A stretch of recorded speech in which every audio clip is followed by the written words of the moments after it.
the sterile white walls of St. Michael's Medical Center had witnessed countless moments of human vulnerability, but none quite like the scene unfolding in the neurology wing that frigid December evening. Marcus Wellington III sat motionless in his custom wheelchair, positioned near the floor-to-ceiling windows, overlooking the city lights that twinkled like distant promises of a life he could no longer reach.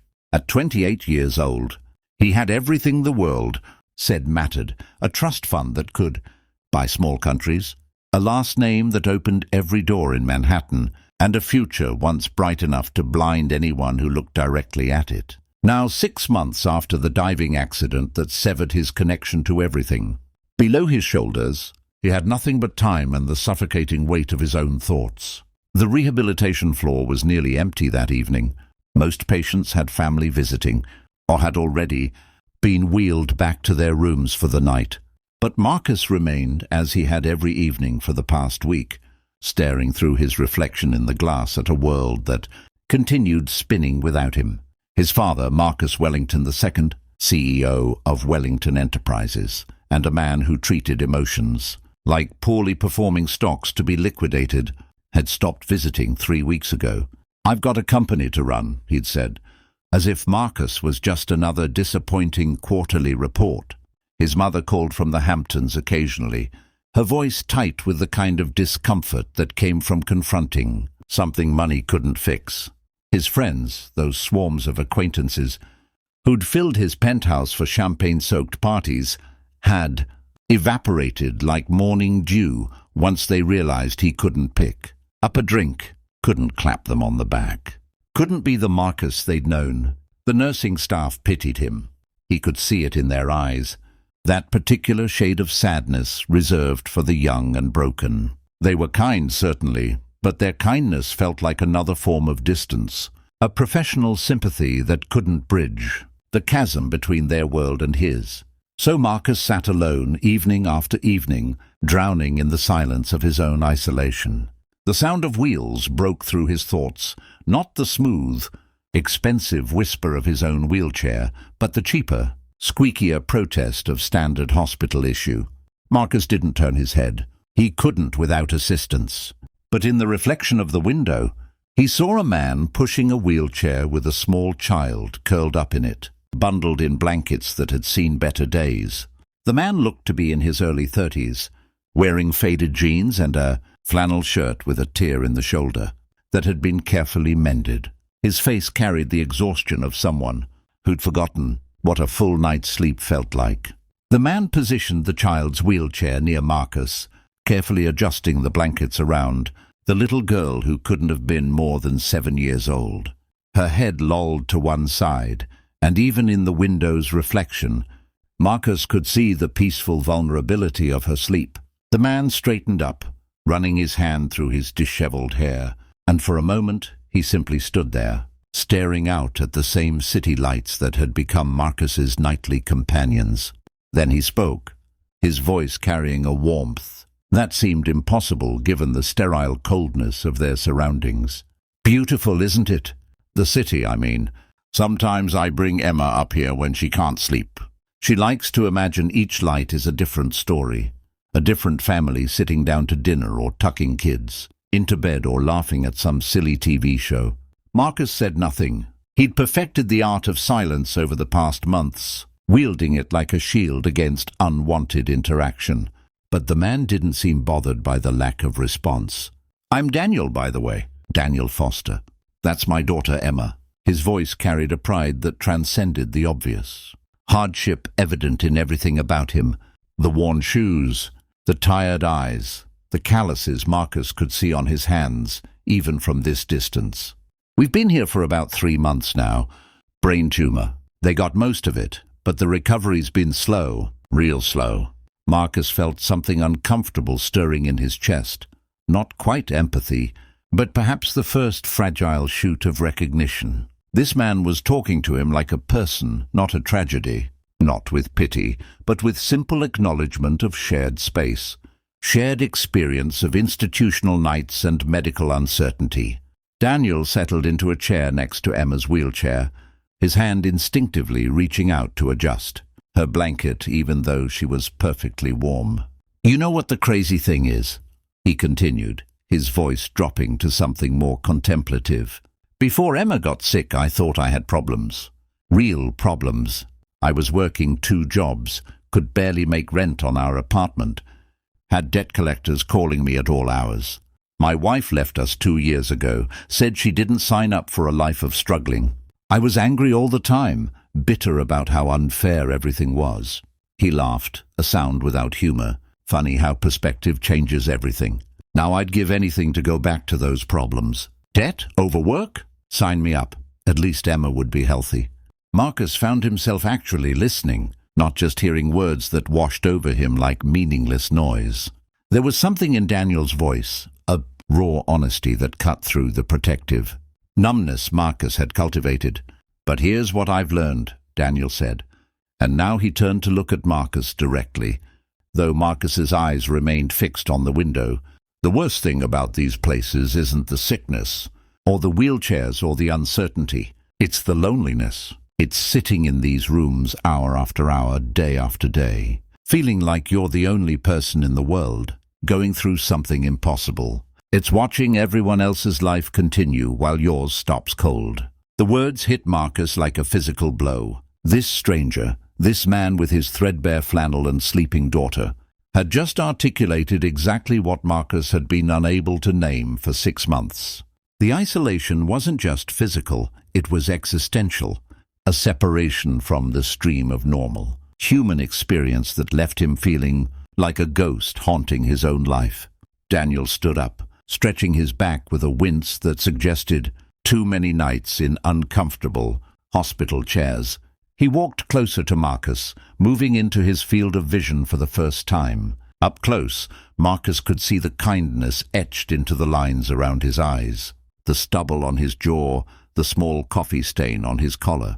He looked tired but somehow still present, still engaged with life despite everything trying to grind him down. "Can I ask you something?" Daniel said, his voice gentle but direct. "And I don't mean to pry, but I've seen you up here every night this week, always alone, always staring out that window like you're trying to find something in those lights." Marcus wanted to ignore him, to maintain the walls he'd so carefully constructed. But something in Daniel's presence, maybe the lack of pity, maybe the shared understanding of hardship, made those walls feel less necessary. "My question is this," Daniel continued, crouching down so he was at Marcus's eye level, treating him with a dignity that most people had forgotten to offer. "What are you looking for out there that you can't find in here?" The question hung in the air between them, simple yet profound. What was he looking for? A return to his old life? Proof that the world missed him? Some sign that he still mattered? Marcus felt his throat tighten with emotions he'd been suppressing for months. "Because from where I'm standing," Daniel said softly, "you're sitting in a state-of-the-art rehabilitation facility with resources most people could only dream of. You're young, your mind is sharp. I can see it in your eyes, and you've got time. Time to figure out who you are now, what you want to become. My Emma would trade places with you in a heartbeat just for the chance to grow up, to see what 30 looks like, to have enough years ahead of her to reinvent herself a dozen times over." Marcus felt something crack inside him, a fissure in the fortress of his despair. He thought about his father's disappointment, his mother's discomfort, his friend's abandonment, and suddenly he saw it all differently. They hadn't failed him. He had been failing himself, measuring his worth by standards that no longer applied, by a version of Marcus Wellington that no longer existed. "I don't mean to sound harsh," Daniel said, straightening up. "God knows we've all got our own battles, and I'm not trying to minimize what you're going through. But I guess what I'm really asking is, are you going to let this thing, whatever happened to you, be the end of your story? Or are you going to let it be the beginning of something different, maybe even something better?" The question hung in the air, and for the first time in 6 months, Marcus felt something besides despair. It wasn't hope exactly. That felt too fragile, too presumptuous. But it was possibility, a tiny glimmer of the idea that his life wasn't over, just radically altered. Daniel walked back to Emma's wheelchair, preparing to take her back to their room. I work in construction, or I did before Emma got sick. And one thing I learned on job sites is that sometimes you can't save the original structure. Sometimes you've got to tear it down and build something entirely new on the same foundation. Doesn't mean the new building is worse. Just means it's different, designed for different purposes. He began pushing Emma's wheelchair toward the elevator, then paused and turned back. There's a support group that meets on Thursday evenings. Room 3B, mix of patients and caregivers. People dealing with all kinds of challenges. Emma and I go sometimes. You're welcome to join us if you want. No pressure, no speeches, just people trying to figure out how to keep going. After Daniel and Emma disappeared into the elevator, Marcus sat in the silence they'd left behind. But it was a different kind of silence now. Not empty, but full of questions. For 6 months he'd been asking, why me? Now, for the first time, he found himself asking, what now? The next Thursday, Marcus's nurse wheeled him to room 3B. The space was nothing special. Folding chairs arranged in a circle, fluorescent lights, a water cooler in the corner, and a box of tissues that had seen heavy use. Daniel was there with Emma, who was awake this time, her eyes bright despite her obvious frailty. There were others too, a teenage boy with a prosthetic leg, an elderly woman recovering from a stroke, a middle-aged man with oxygen tubes, a young mother whose hands trembled from Parkinson's. Daniel's face lit up when he saw Marcus. You came, he said simply, as if Marcus's presence was a gift. He introduced Marcus to the group. And what struck Marcus most was that no one asked what happened to him. They didn't need to know the details of his tragedy to accept him, to make space for him in the circle. Over the following weeks, Marcus began to see his situation through a different lens. He learned that the teenage boy had lost his leg to cancer, but was training to compete in Paralympic track and field. The elderly woman, who could barely speak, was relearning language, one painstaking word at a time, with a determination that put Marcus's self-pity to shame. The middle-aged man, whose lungs would never fully recover, had started a blog that had somehow attracted thousands of followers, who found hope in his words. And Daniel, who worked odd jobs between Emma's treatments, who'd sold his car to pay for medications insurance wouldn't cover, who sometimes showed up to group having clearly skipped meals to make sure Emma ate. Daniel kept showing up with that same warm smile, that same unshakable belief that tomorrow could be better than today. 3 months after that first conversation by the window, Marcus made a decision.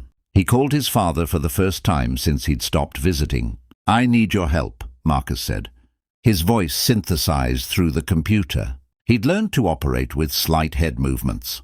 Not money. I need you to listen. Marcus told his father about Daniel, about Emma, about the support group and the dozen other families he'd met who were fighting battles that made his trust fund irrelevant. He told his father that he wanted to establish a foundation, something that could help families like Daniel's, who were bankrupting themselves for medical care, who were choosing between rent and treatment, who were fighting for their loved ones without the cushion of generational wealth. His father was quiet for a long time. Then, in a voice Marcus barely recognized, rougher, more human than the polished CEO tone, he said, "Tell me what you need." The Wellington Family Foundation launched 6 months later. Marcus became its president, conducting meetings via video conference, approving grants, interviewing applicants. His father, surprisingly, became his closest ally, bringing business acumen and connections, while Marcus brought something the elder Wellington had never possessed: empathy born from genuine suffering, understanding earned through shared experience. With those who had nothing but their dignity and determination, the Foundation's first major grant went to establishing a financial assistance program for families of pediatric patients at St. Michael's. Daniel tried to refuse when he realized Emma qualified. There are people who need it more, he insisted. There are people who inspired it, Marcus replied. Let us help. 2 years after that night by the window, Emma went into remission. The celebration in room 3B was loud and tear-soaked, a moment of pure joy that Marcus felt not in his limbs, but in the parts of him that Paralysis could never touch his heart, his mind, his spirit. Daniel approached Marcus afterward, his eyes red from happy crying. "You know what Emma said to me this morning?" he asked. "She said she wants to grow up to help people like Mr. Marcus helped us. She said she wants to turn her sad story into someone else's hope." Marcus felt tears rolling down his own cheeks, unable to wipe them away but not caring. "Tell her that she already has," he said. "Tell her that her dad asked me a question once that changed everything." "What question was that?" Daniel asked, though his smile suggested he already knew. "What was I looking for out there that I couldn't find in here?" Marcus replied. "The answer turned out to be nothing. Everything I needed was right here all along. I just needed someone to help me see it." The city lights continued to twinkle beyond the window, each one still representing a different story, a different life. But Marcus no longer stared at them with longing or despair. He saw them as possibilities, as thousands of lives that might intersect with his, as countless opportunities to turn his own rewritten story into a bridge for others trying to cross impossible distances. The paralyzed CEO's son had sat alone at the hospital until a single dad asked a question that silenced his despair and awakened his purpose.